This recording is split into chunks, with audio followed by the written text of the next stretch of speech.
16 सोमवार। विनीता और सुनीता दोनों हम उम्र थी।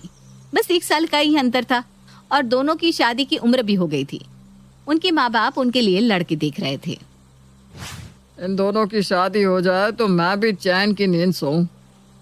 अरे हो जाएगी शादी, आप इतना क्यों सोचते हो? हाँ, पर मुझे तो ऐसा लगता है जैसे दोनों एक दूसरे से मुकाबले में लगी रहती है। लगता है तो मुझे भी कभी कभी ऐसा ही है।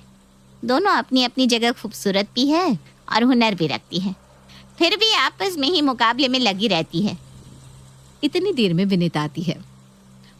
माँ कुछ भी हो जाए, मुझे बस दीदी से ज्यादा सुंदर और अमीर लड़का चाहिए। मैं हूँ भी तो ज्यादा सुंदर। ऐसा कुछ नहीं है बेटा, देखो ये सब ना अपने दिमाग से निकाल दो। तुम दोनों ही बहुत खूबसूरत हो। ना ना, ये तो दुनिया की सबसे खूबसूरत लड़की है। इसके आगे सब फीके हैं।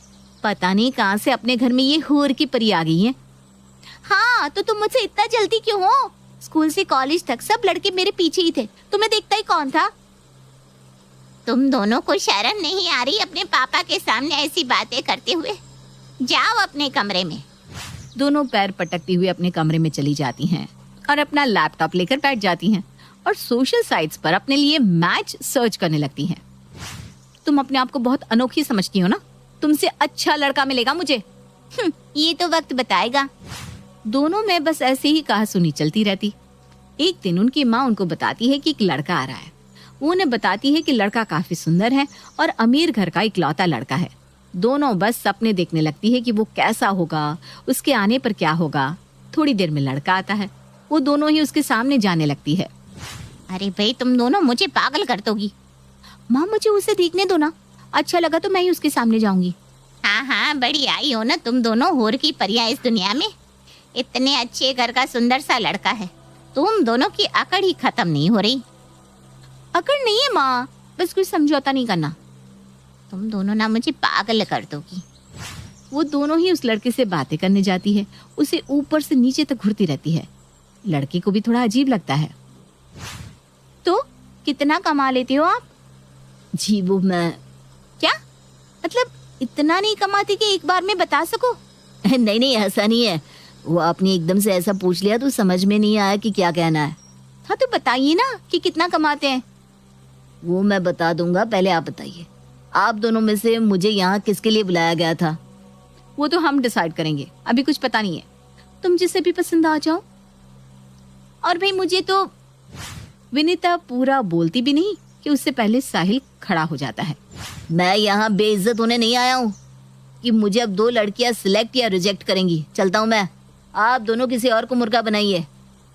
ये कहकर वो चला जाता है। इसे भी भगा दिया। अरे क्या रही हो दोनों? मुझे तो अच्छा ही नहीं लगा। मुझे अच्छा लगा? मुझे तो कोई हीरो जैसा दिखने वाला चाहिए। ये तो मामूली सा था। मुझे तो थोड़ा ठीक लग रहा था, पर इसने मना कर दिया तो मैं क्यों करती शादी रिजेक्टेड माल से? अरे तुम्हें अच्छा लग रहा था तो बोलती ना, उससे बदतमीजी क्यों कर रही थी? अरे जब इसने अपने लिए राजकुमार का सपना देख रखा है तो मैं क्यों किसी अरे गहरे से शादी करूं? मैं भी तो अपने लिए राजकुमारी देखूंगी ना। इनके माँ बाप दोनों से तंग आ गए थे। एक दूसरे से अच्छे की होड़ में दोनों एक से एक अच्छे रिश्तों को ठुकरा रही थी। इतना अच्छा लड़का था, मेरे जानने वाला था। ये दोनों चाहती क्या है? मेरी कितनी इंसल्ट होती है बार बार। तो समझाती क्यों नहीं है इन दोनों को? क्या सोच रही है? कुछ तो बात करो। क्या करूं जी, सारा दिन शादी की बातें तो करती हैं। इतने सारे बायोडेटा भी दिखा दिए इन दोनों को, पर पता नहीं क्या देख रही है लड़के में। एक ना बोलती है तो उसको देखकर दूसरी भी पसंद आते हुए भी ना बोल देती है, जैसे कि कोई रेस चल रही है दोनों के बीच। एक बार विनीता की सहेली उसे अपने दूर के भाई से मिलवाती है। वो लड़का बहुत ही सुंदर और अमीर होता है। विनीता का उस पर दिल आ जाता है। वो सोच लेती है कि वो उसी से शादी करेगी। धीरे धीरे विनीता उस लड़के से दोस्ती बढ़ाने लगती है। एक बार सुनीता उन दोनों को साथ घूमते हुए देख लेती है। अरे वाह, ये इसने किसको फंसा लिया है?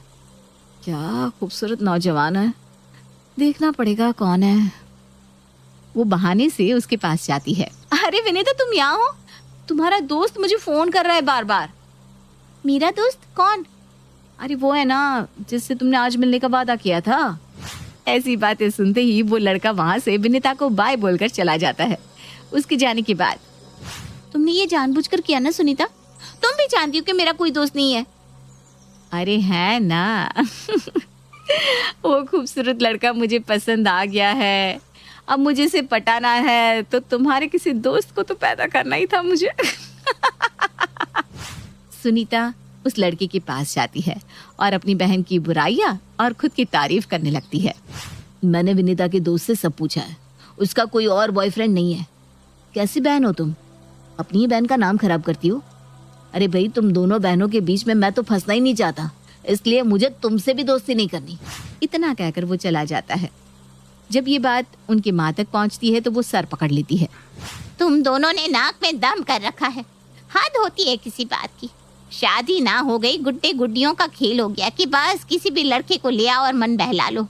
उनकी माँ उनको अच्छा सबक सिखाने का सोचती है। अगले दिन वो एक और रिश्ता लाती है। लड़का बहुत ही खूबसूरत और अमीर होता है, पर इस बार वो दोनों को एक साथ भेजने की जगह अलग अलग समय पर लड़का दिखाती है और उससे बात करने के लिए कहती है। माँ, मुझे तो ये बहुत पसंद है, मैं तो इसी से शादी करूंगी, जैसे मेरे सपनों का राजकुमार मिल गया हो। अच्छा, आप कह रहे थे ना कि सुनीता भी मिली थी किसी लड़के से, उसका क्या हुआ? वो कैसा दिखता है? इतनी ही देर में सुनीता आती है। अरे तू मेरे वाले को देखेगी ना, होश उड़ जाएंगे। ऐसा सुंदर लड़का चुना है मैंने मेरे लिए, बस मेरे वाले से ज्यादा सुंदर तो हो ही नहीं सकता। वो दोनों ऐसे ही फिर से बहस करने लगती है। तभी सरिता कहती है, अरे बहस करना बंद करो, ऐसा करो अपनी अपनी तस्वीरें एक दूसरे को दिखा ही दो। वो दोनों अपने अपने पर्स से एक दूसरे को फोटो दिखाती है और चौंक जाती है। हैं? ये तो एक ही लड़का है। हैं? ये तो एक ही लड़का है। हाँ, एक ही लड़का है। तुम दोनों को हमेशा यही रहता था ना, किसका पति ज्यादा अच्छा होगा, तो मैंने एक ही लड़के से तुम दोनों की शादी तय कर दी, जो तुम दोनों की ही पसंद है। ये सुनते ही दोनों के होश उड़ जाते हैं और वो गिड़गिड़ाने लगती हैं। अरे माँ, ऐसा मत करो हमारे साथ, ये लड़का भी अजीब है, मान भी गया। माँ, ये नहीं हो सकता, आप झूठ बोल रही हो ना। सरिता को तो पता ही था कि उसने उन दोनों को सबक सिखाने के लिए ही ऐसा किया था, पर वो कुछ दिनों तक दोनों को उल्लू बनाती रहती है। दोनों काम काज सीख लो, तुम्हारे होने वाले पति को खाने का बहुत शौक है, उसने बताया था मुझे। एक काम करो विनीता, तुम देसी खाना सीखो और तुम विदेशी खाना। माँ, क्या तुम सच बोल रही हो? सच में एक ही लड़के से शादी तय कर दी है? पापा भी मान गए, किसी को कोई एतराज नहीं है? बिल्कुल सच है। वो 6 महीने विदेश रहेगा और 6 महीने यहाँ इंडिया में, तो एक विदेश में रहेगी और एक यहीं पर। अब ये भी तुम दोनों तय कर लो कौन कहाँ रहेगा, बाद में मत बोलना कुछ। दोनों को बिल्कुल यकीन हो जाता है कि उनकी शादी एक ही लड़के से तय कर दी गई है। दोनों हर काम सीख तो रही थी, पर बेमन से। देखो, अब तुम दोनों ने काम काज तो सीख ही लिया है, ऐसा करो टाइम पास करने के लिए मंदिर भी जाना चालू कर दो। दोनों 16 सोमवार का व्रत रख लो। दोनों हताश होती हैं। माँ के कहने पर सोमवार के व्रत भी रखने लगती हैं। धीरे धीरे दोनों के दिमाग ठिकाने पर आने लगते हैं। घर के काम में दोनों कुशल तो हो ही चुकी थी, वो दोनों ही अब सबकी नजर में आने लगती है और उनके लिए अच्छे अच्छे रिश्ते भी आने लगते हैं। एक दिन जब वो मंदिर से लौटती है, एक परिवार बैठा था, सीधे सादे से लोग, और लड़का भी काफी शरीफ सा लग रहा था। ये विनीता के लिए आए हैं, कभी उसे मंदिर आते जाते देखा होगा इन लोगों ने, तो विनीता को पसंद कर लिया। पर आप तो कह रही थी कि वो एक ही लड़के से ये सुनकर सरिता मुस्कुराने लगती है। दोनों समझ जाती है कि उनकी माँ ने उन्हें रास्ते पर लाने के लिए ऐसा किया। विनीता उस रिश्ते के लिए हाँ कर देती है। कुछ ही दिनों में सुनीता के लिए भी एक अच्छे घर से रिश्ता आता है और वो भी अपने घर की हो जाती है।